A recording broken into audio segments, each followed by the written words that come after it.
그런데 정작 그녀는 스스로를 쓸모없는 쓰레기 같다고 비하하며 나를 찾아왔다.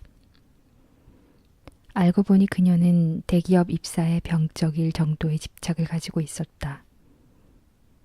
뜻대로 되지 않을 때마다 이렇게 사느니 죽는 게 낫다고 말할 정도였다. 그녀에게 대기업이라는 타이틀은 그동안의 열등감을 한 방에 날려줄 카드였다. 조금만 눈을 낮춰도 작지만 탄탄한 일자리가 꽤 있는데도 그녀는 끝내 모두가 알아주는 직장에 들어가야 한다고 고집했다. 비슷한 시기에 나를 찾아왔던 미연 씨도 비슷한 고민을 안고 있었다. 그녀는 오랜 취업 준비 끝에 원하던 대기업은 아니었지만 비슷한 직종의 작은 회사에 입사했는데 회사 생활은 나름대로 재미있다고 말했다. 작은 회사라 사람이 많지 않다 보니 신입이지만 다양한 업무를 맡게 되었고 덕분에 배우는 것도 많았다. 그리고 하나하나 챙겨주고 가르쳐주는 선배들도 좋았다.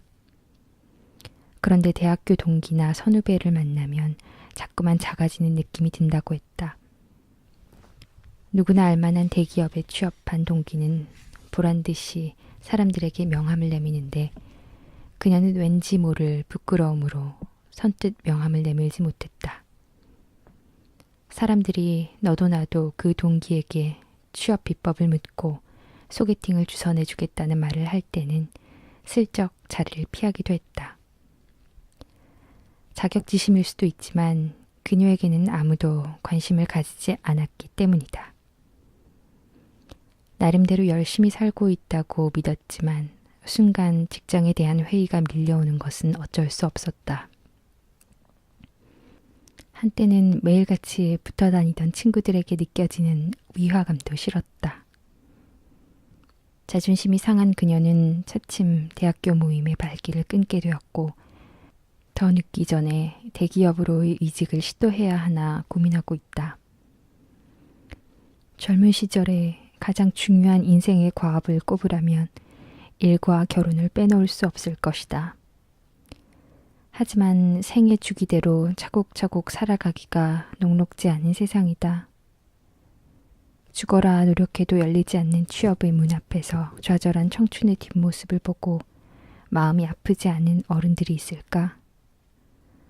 게다가 출신 학교, 직업, 직장으로 사람을 판단하길 좋아하는 이른바 명함 사회인 우리나라에서는 남들이 알아주는 직장에 대한 욕구가 클 수밖에 없다. 그러니 대기업에 들어가길 바라며 몇 년씩 취업을 미루거나 이직을 고민하는 그녀들의 입장을 나는 충분히 이해할 수 있었다. 발레리나 강수진과 테레사 수녀의 공통점. 그런데 이를 조금만 넓게 바라보는 건 어떨까? 이를 직업이나 직장이 아니라 평생 해야 할 활동으로 바라보는 것이다. 인간에게는 무엇이든 이루고 성취해내고 싶은 본능이 있다. 고통이 따른다고 해도 해내고자 하는 욕구가 있는 것이다. 그래서 태어나서 죽을 때까지 돌멩이 하나라도 세상에 올려놓고 싶은 게 바로 인간이다. 내가 참 좋아하는 영화인 러브스토리의 작가 에릭 시걸은 오랜 시간 파킨슨 병으로 고통받다가 2010년 세상을 떠났다. 그런데 그의 딸 프란체스카가 장례식에서 낭독한 조사를 보면 에릭 시걸은 30여 년이라는 오랜 투병 생활 속에서도 누군가를 가르치고 글을 쓰는 일만큼은 포기하지 않았다. 그에게 그 일은 나아지기는커녕 갈수록 심해져만 가는 몸의 불편과 고통을 참아내면서까지 살고 싶게 만드는 특별한 것이었던 셈이다. 이처럼 그것이 없으면 존재감마저 흔들리는 자신의 삶에서 필수 불가결한 대상이 있다. 이러한 대상을 정신분석학에서는 자기 대상이라고 부른다. 미국의 정신분석가 하인즈 코헛에 따르면 인간은 존중과 사랑을 받을 수 있는 대상이 있어야 하고 안정감과 위로를 주는 대상을 원한다. 사람은 죽을 때까지 먹어야 사는 것처럼 평생 그러한 기능을 제공하는 대상을 필요로 하는 것이다. 그 대상은 자신의 일부로 편입되어 기능하는데 자기와 구분이 되지 않기 때문에 자기 대상이라고 부르게 되었다. 건강하고 안정적인 자아로 커나가려면 누구나 자기 대상을 가져야 하는데 어린 시절에는 부모가 그 기능을 해주지만 성인이 되면서는 자기 대상이 꼭 인격체여야 할 필요는 없다. 그것이 무엇이든 자기에게 충일감을 제공하고 지지해주며 지켜주는 안전판이 되어 견고하고 통합된 자기로 기능하도록 해준다면 이념, 취미, 활동, 직업 모두 자기 대상이 될 수 있다. 인생은 원과 같아서 오르막이 있으면 내리막도 있다. 매일 조금씩 발전하는데 재미를 느꼈다. 발레리나 강수진의 말이다. 발가락 전체가 엄지발가락처럼 부어버린 그녀의 발에는 인고의 노력이 담겨 있다. 굳이 말로 표현하지 않아도 그녀가 평생 얼마나 발레에 몰입해 왔는지를 금세 알아차릴 수 있을 정도로 말이다. 그만큼 그녀의 발은 기이하다 못해 흉측하기까지 하다. 그럼에도 그녀는 상처가 채 아물기도 전에 또다시 아픈 발끝을 세우며 아름답고 완벽한 춤을 추기 위한 노력을 멈추지 않는다. 견디기 어려운 신체적 고통을 참으면서도 그녀가 춤을 추는 이유는 무엇일까? 발레를 할 때 가장 나답다라는 느낌을 받기 때문이다. 1979년 노벨 평화상을 받은 테레사 수녀는 인도 콜카타의 빈민가에서 평생을 가난하고 병든 사람들을 구원하는 데 몸을 바쳐 일했다. 언젠가 나무 껍질처럼 거칠고 주름진 그녀의 손을 찍은 사진을 봤는데 그분이 평생 실천해온 신념과 고뇌가 그대로 느껴졌다. 무엇이 테레사 수녀로 하여금 자기 희생의 삶을 살도록 만들었던 걸까? 다른 사람들을 돌보는 활동 자체가 그녀에게 자기 대상으로 기능했기 때문이다. 직장 생활, 길어봐야 20년이다.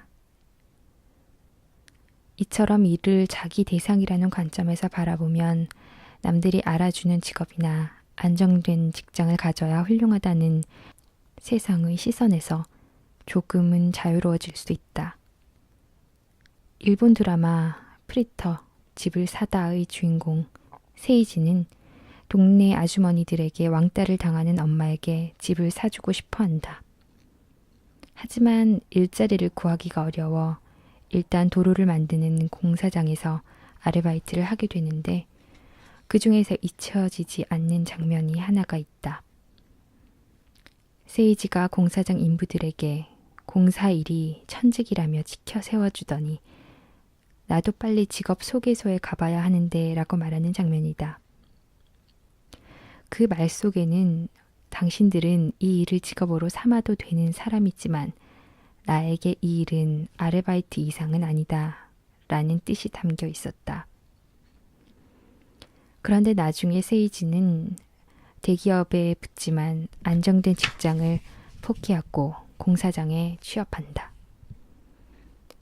처음엔 도로공사를 별 가치가 없는 막노동이라고만 생각했지만 막상 해보니 누군가 다녀야 할 길을 만드는 의미 있는 이름을 느끼게 된 것이다. 생각해보면 대학을 졸업하고 좋은 직장에 들어가 그곳에서 정년 퇴임을 하는 것이 지금처럼 어렵지 않던 시절이 있었다. 하지만 요즘은 그렇지 않다. 30이 되기 전에 직장에 들어가면 다행이고 그나마 공무원이 되지 않는 한 40을 넘기면 회사에서 명예퇴직하라고 하면 어쩌나 눈치를 봐야 한다. 그래서 직장을 오래 다니고 싶어도 20년을 채우기가 힘든 현실이다. 그렇다면 나머지 인생의 절반을 무엇으로 채워야 할까? 병원을 찾는 이들 중에는 직장에서 원치 않는 퇴직을 한 뒤 우울증을 겪는 중년의 남성들이 간혹 있다. 누구나 이름만 대면 알만한 회사에서 근무했던 분들이다. 한창 일을 할 때에는 어느 직장에 다닌다는 것만으로도 기죽지 않고 지낼 수 있었지만 퇴직 후에는 나를 표현할 말이 없어 힘들어하고 있었다. 그들을 보며 직장 생활이라는 것이 긴 라이프 사이클에서 얼마나 한시적인가를 다시 한번 느꼈다. 만약 어쩔 수 없이 직장을 그만두어야 했더라도 자기 대상으로서의 일이 있었다면 아직 절반이나 남은 인생이 두렵지만은 않았을 텐데 말이다. 아니, 적어도 은퇴한 사람의 90%가 커피숍 아니면 치킨집을 하겠다고 나서는 지금의 사태는 벌어지지 않았을 것이다. 그럼에도 좋은 직장을 최우선으로 생각하는 사람들에게 해주고 싶은 말. 그럼에도 지금 당장에는 좋은 직장에 들어가는 게 꿈일 수 있다. 남들이 알아주는 직장에 들어가면 연봉도 높고 여러 가지 복지 혜택도 많은 게 사실이니까. 게다가 주위 사람들이 다들 부러워하고 결혼할 때도 유리하다. 그러나 세상에는 공짜란 없는 법이다. 회사가 월급을 많이 준다면 그 이유는 딱 한 가지다. 그만큼 더 많이 일하고 높은 성과를 내라는 뜻이다. 그래도 나는 좋은 직장에 다니고 있다라는 프라이드를 가지고 휴가는커녕 주말도 반납한 채 열심히 일한다고 치자. 그러면 괜찮은 걸까? 어느 날 갑자기 회사가 문을 닫으면 어떻게 해야 할까? 불황이 장기화되다 보니 잘 나가는 기업들이 하루아침에 무너지는 요즘의 말이다. 그리고 아무리 남들이 알아주는 직장을 다닌다고 해도 나보다 더 좋은 회사에 다니는 사람은 늘 있게 마련이다.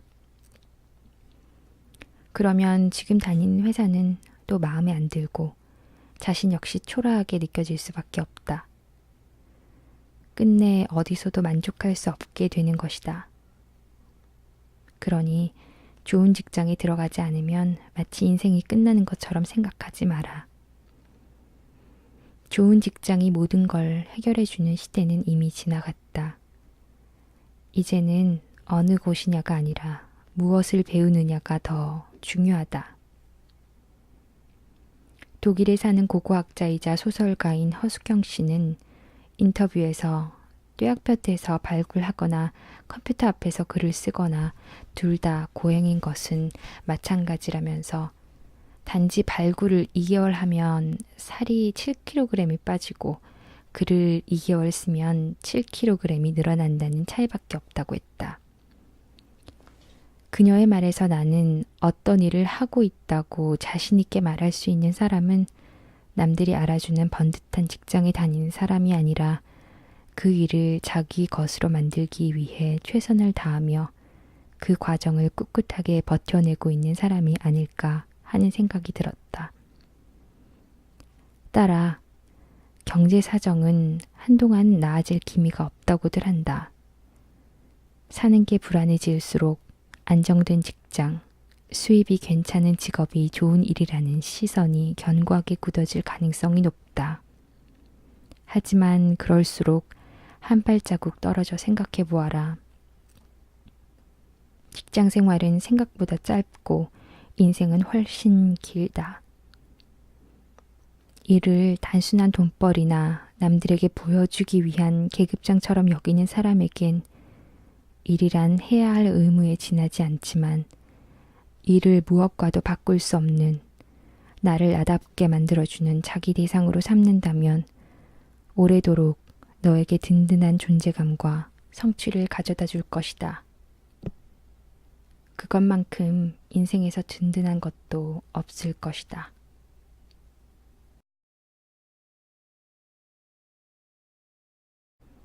여러분들 책 내용 들으시면서 어떤 생각하셨는지 궁금하네요. 직업에 대한 생각들을 계속 할 수밖에 없는 그런 세상이잖아요. 요즘처럼 이렇게 오래 살 수밖에 없는 그런 100세 인생을 살고 있는 우리들에게 직업이 한평생 가질 수 있는 직업이 하나만은 아니잖아요.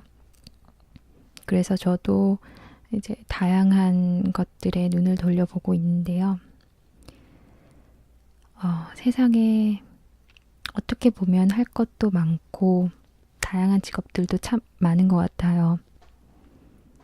그래서 그 중에서 굳이 하나를 또 다른 직업을 가져야 한다면 어떤 직업을 가질 수 있을까? 그런 생각들을 참 많이 하는 요즘입니다. 그런데 이 책에서 보면 자기 대상이라는 말이 나오잖아요. 나를 가장 나답게 만들어주는 것. 나를 가장 나답게 만들어주는 직업이란 게 어떤 것이 있을까요? 가장 이상적인 말 같은데, 이렇게 이상적인 삶을 살아가는 사람은 사실 그렇게 흔하지 않잖아요. 사실 되게 어려운 것 같아요. 자기 자신을 다 아는 것도 사실 힘들잖아요. 내가 어떤 사람인지, 내가 어떨 때, 어떤 일을 할 때 가장 나다운지 아는 것도 그렇게 쉽지만은 않은 일인 것 같아요.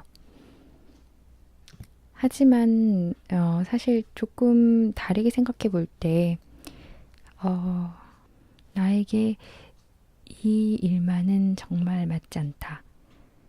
라고 생각되는 부분이라도 발견을 하게 된다면, 그것을 과감하게 그만둘 수 있는 용기, 그 정도만 찾아도 사실 인생의 큰 전환점이 될 수 있을 것 같아요.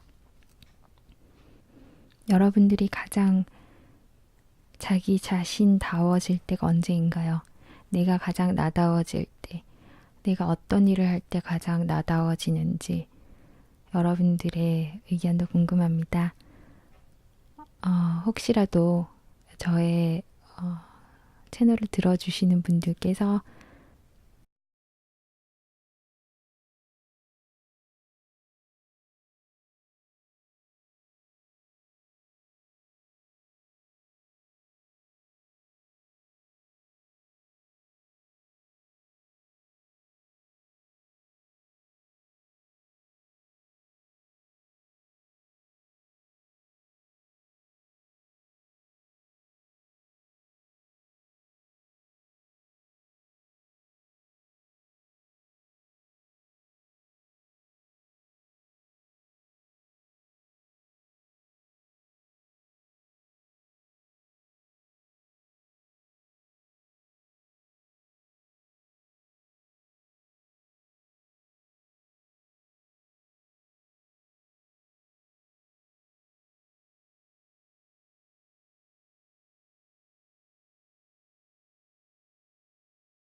부탁드릴게요.